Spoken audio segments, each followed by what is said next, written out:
Hi everyone, welcome to day 2 of the big free celebration for PMA.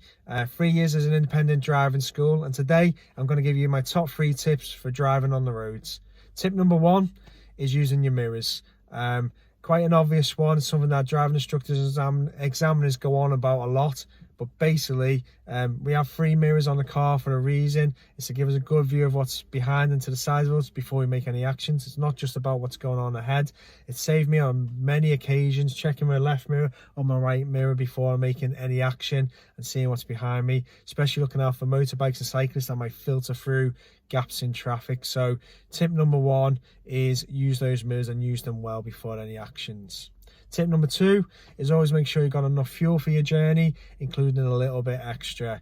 When I was younger, I remember the amount of times I was driving around unknown areas and unfamiliar places on fumes looking for a petrol station, or even having to use the sort of petrol stations on the motorway services which have extortionate prices for fuel. So my advice is always make sure before your journey that you've got enough plus more.